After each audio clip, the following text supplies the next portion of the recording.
எல்லாருக்கும் வணக்கம். மீண்டும் மெய்ப்பொருள் காண்க தளத்திற்கு எல்லாரையும் நான் வரவேற்கிறேங்க. இன்னைக்கு டெவலப்மெண்ட்ஸ் நிறைய இருக்கு, அதெல்லாம் பார்ப்போங்க. ஃபர்ஸ்ட் இண்டஸ்இண்ட் பேங்க் எடுத்துக்கிட்டோம்னா ஒரு $1 பில்லியன் ஃபண்ட் ரைஸ் பண்றதுக்கான ஒரு திட்டத்துல முதலடியை எடுத்து வச்ச மாதிரி செய்திகள் கிடைச்சிருக்குங்க.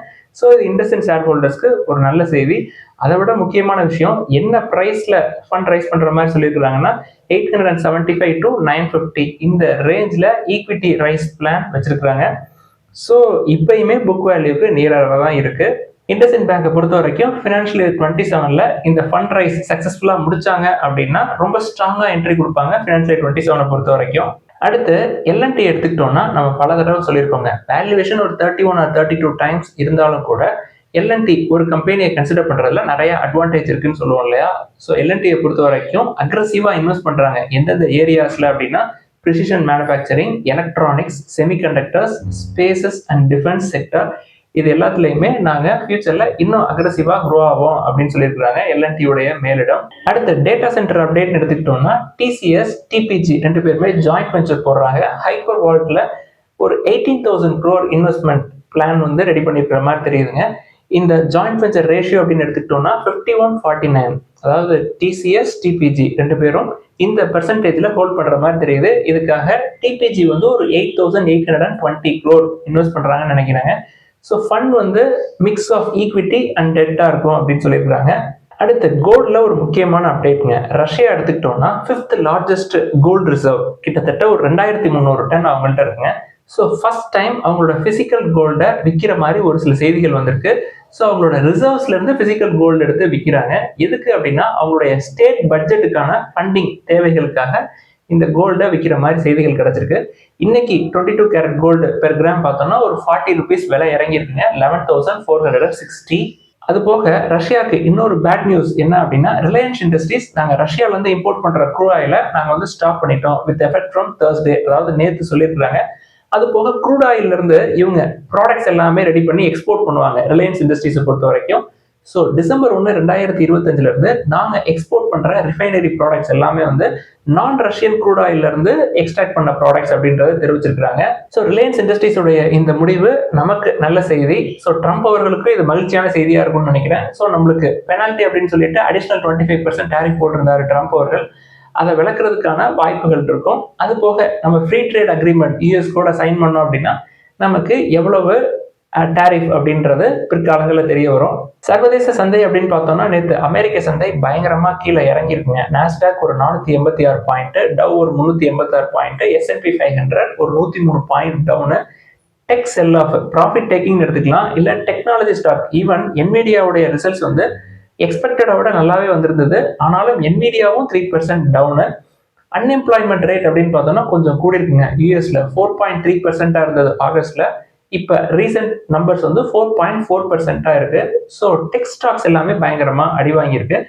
தென் ஜாப்பனீஸ் மார்க்கெட் எடுத்துக்கிட்டோம்னா யூஎஸ் மார்க்கெட்டுடைய பிரதிபலிப்பு அது தெரிஞ்சிருக்கும். ஒரு 2.4% பக்கமா இறங்கி இருந்தது நான் காலையில கடைசியா பாக்குறப்ப. அதே மாதிரி ஜப்பான் எடுத்துக்கிட்டோம்னா அக்டோபர்ல எக்ஸ்போர்ட்ஸ் வந்து ஒரு 3.7% ஏறி இருக்கு அப்படின்ற ஒரு நம்பர்ஸ் கொடுத்துருக்காங்க.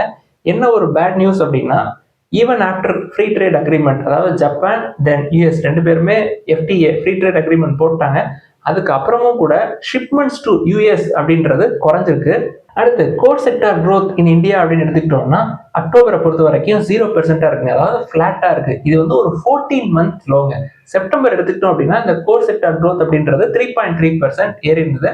ஸோ கோர் செக்டர் அப்படின்னு எடுத்துக்கிட்டோம்னா 8 முக்கியமான செக்டாருங்க. அதுல coal, crude oil, natural gas, electricity இது எல்லாமே இறங்கி இருக்கு. அதாவது க்ரோத் வந்து டவுன்ஃபால் ஆயிருக்கு. குறிப்பா சொல்லணும் அப்படின்னா electricity 7.6% down, coal 8.5% down, crude oil 1.2% down, natural gas 5% down. நல்லா பெர்ஃபார்ம் பண்ணது எது அப்படின்னு பார்த்தோம்னா steel 6.7% up, cement 5.3% up, fertiliser 7.4% up, then refinery products 4.6% up. அடுத்து ஐபோன் எக்ஸ்போர்ட்ஸ் ஃப்ரம் இந்தியா அப்படின்னு எடுத்துக்கிட்டோம்னா அக்டோபரை பொறுத்த வரைக்கும் 3.44 மில்லியன் யூனிட்ஸ் வந்து எக்ஸ்போர்ட் பண்ணிருக்காங்க. மந்த் ஆன் மந்த் பேசிஸ்ல பார்த்தோம்னா 40% ஏறி இருக்கு iPhone exports. Year on year பேசிஸ்ல 20% ஏறி இருக்குங்க. ஐபோன் எக்ஸ்போர்ட்ஸ் அப்படின்னு எடுத்துக்கிட்டோம்னா அதிகமான அவுட்புட் எங்க இருந்து போயிருக்கு அப்படின்னா ஃபாக்ஸ்கான் தென் டாடா, இவங்க ரெண்டு பேரும் தான் பெரிய பிளேயர்ஸ் எக்ஸ்போர்ட்ஸை பொறுத்த வரைக்கும். ஐபோன்ல முக்கியமா 60% ஆஃப் ஷிப்மெண்ட்ஸ் எங்க தான் போயிருக்கு அப்படின்னா யூஎஸ்க்கு தான் போயிருக்கு. ஸோ டிசம்பர்ல அவங்களுக்கு ஹாலிடே சீசன்லாம் ஆரம்பிச்சிருங்க. டிசம்பர் மிட்ல இருந்து ஜனவரி கடைசி வரைக்கும் கூட எக்ஸ்டெண்டட் ஹாலிடேஸ் இருக்கும். ஸோ ஃபெஸ்டிவல் ஹாலிடேஸ் அப்படின்னு சொல்லுவாங்க. ஸோ அந்த டைம்ல நல்ல டிமாண்ட் இருக்கும். அதனால எக்ஸ்போர்ட்ஸ் பயங்கரமாக கூடியிருக்கு. குறிப்பாக ஆப்பிள் இந்தியாவுடைய பெர்ஃபார்மன்ஸ் எடுத்து பார்த்தோம்னா ஃபினான்ஷியல் 25 முடிவில் இயர் ஆன் இயர் பேசிஸ்ல ப்ராஃபிட் வந்து ஒரு 16% ஏறி இருக்குங்க. 3,196 crores இருக்கு. ரெவன்யூ ஒரு 18% ஏறி இருக்குங்க. ஃபினான்ஷியல் 24 கம்பேர் பண்றப்ப 25ல ஃபினான்ஷியல் 26 பொறுத்த வரைக்கும் ஆப்பிள் இந்தியா இன்னும் நல்ல ரிசல்ட்ஸை காட்டுவாங்க. என்ன காரணம் அப்படின்னா இந்த ஜிஎஸ்டி ரிடக்ஷன், தென் நிறைய கடன் வாங்கிலாம் ஐபோன் வாங்கியிருக்காங்க அப்படின்ற மாதிரி செய்திகள்லாம் நம்ம நிறைய பார்த்தோம். ஸோ அவங்களுக்கு நல்ல லாபம் கிடைக்கும். அடுத்து சவுத் இந்தியன் பேங்க் எடுத்துக்கிட்டோம்னா எனக்கு 5% பக்கமாக கீழே இறங்கி இருந்ததுங்க. ஒரு ப்ராஃபிட் டேக்கிங்காக கூட இருக்கலாம். எதுவும் செய்திகள் ஒன்றும் இல்லை, பேட் நியூஸ் எதுவும் இருக்கிற மாதிரி தெரியல. ஸோ மிஸ் பண்ணவங்களுக்கு ஒரு ஆப்பர்ச்சுனிட்டி. இன்னைக்கு மறுபடியும் கொஞ்சம் மேலே ஏறி இருக்கு. இப்பயுமே புக் வேல்யூக்கு கீழே தான் இருக்கு. அடுத்து காட்ரேஜ் ப்ராப்பர்ட்டிஸ் எடுத்துக்கிட்டோம்னா கம்பெனிக்கு ஒரு 75 acres லேண்ட் பார்சல் கிடைச்சிருக்குங்க. எங்க அப்படின்னா நாக்பூரை பொறுத்த வரைக்கும் ஃபாஸ்டஸ்ட் க்ரோயிங் அர்பன் மார்க்கெட் அப்படின்னு சொல்றாங்க. ஸோ இந்த 75 acres லேண்ட்ல இருந்து காட்ரேஜ் ப்ராப்பர்ட்டிஸ்க்கு எங்களுக்கு 755 crore ரெவன்யூ பொட்டன்ஷியல் கிடைக்கும் அப்படின்னு சொல்றாங்க. காட்ரேஜ் ப்ராப்பர்ட்டிஸை பொறுத்த வரைக்கும் லாஸ்ட் 4 yearsல 3 ப்ராஜெக்ட்ஸ் வந்து நாக்பூர்ல எடுத்திருக்காங்க.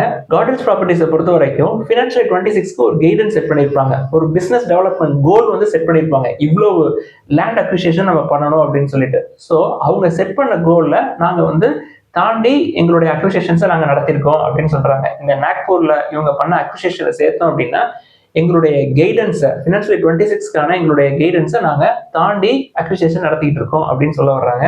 அடுத்து மஹேந்திரா என்ன சொல்றாங்க, அவங்களுடைய ஆட்டோ டிவிஷன் மட்டும் இருக்கும் இல்லையா, அந்த ஆட்டோ டிவிஷன்ல இருந்து வரக்கூடிய ரெவன்யூ வந்து 8 times இன்க்ரீஸ் ஆயிருக்கும் இந்த டிகேட்ல மட்டும் அப்படின்னு சொல்றாங்க. அதாவது ஃபினான்ஷியல் 20 ஃபினான்ஷியல் 30 இந்த பீரியட் எடுத்துக்கிட்டோம்னா ஃபினான்ஷியல் 20ல இருந்த மாதிரி 8 times எங்களோட ரெவன்யூ க்ரோ ஆயிருக்கும் ஆட்டோ டிவிஷன்ல அப்படின்னு சொல்றாங்க. இப்போ ஃபினான்ஷியல் 20ல ஆட்டோ டிவிஷன் எவ்வளவு ரெவன்யூ பண்ணிருக்காங்க அப்படின்னா 28,409 crores பக்கமா பண்ணிருக்காங்க. இப்போ 5 yearsல ஃபினான்ஷியல் 25 முடிவுல எவ்வளவு ரெவன்யூ ஆட்டோ டிவிஷன்ல மட்டும் வந்திருக்கு அப்படின்னா 90,825 crores இருக்குங்க. கம்பெனி என்ன சொல்றாங்க, ஃபினான்ஷியல் 30 முடிவுல ரெவன்யூ ஆட்டோ டிவிஷன்ல இருந்து மட்டுமே 2.27 lakh crores இருக்கும் அப்படின்னு எக்ஸ்பெக்ட் பண்றாங்க.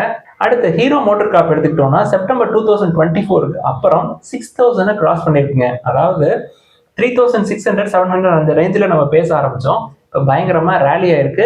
இந்த நேரத்திலையும் வேல்யூவேஷன் நல்லா தான் இருக்கு. பட் ரேலி ஆனதுல ஒரு ரிஸ்க் எப்பொழுதுமே இருக்கும். அதாவது டவுன் சைட் ரிஸ்க், ஒரு ப்ராஃபிட் டேக்கிங் இருக்கலாம், அதனால கீழே வரலாம். ஸோ விருப்பப்படுறவங்க கொஞ்சம் வெயிட் பண்றது நல்லதுங்க ஹீரோவை பொறுத்த வரைக்கும். இந்த ரேலிக்கு என்ன காரணம் அப்படின்னா கம்பெனியோட Q2 ஃபினான்ஷியல் 26 நம்பர்ஸும் நல்லா இருந்தது. தென் விடா அவங்களோட எலக்ட்ரிக் 2-wheeler சேல்ஸும் நல்லா இருந்தது. ஓலாவை பீட் பண்ணிட்டு மேலே போயிருக்காங்க. இதற்கு மத்தியில் JP Morgan தென் மெக்யூரி போன்ற புரோக்கரேஜ் நிறுவனங்கள் வந்து பேக் டு பேக் அப்கிரேட்ஸ் கொடுத்துருந்தாங்க. அதனால ஷேர் பிரைஸ் பயங்கரமா ஏறி இருக்கு. அதே மாதிரி JP Morgan டாடா கேபிட்டலுக்கும் அப்கிரேட் கொடுத்துருக்காங்க.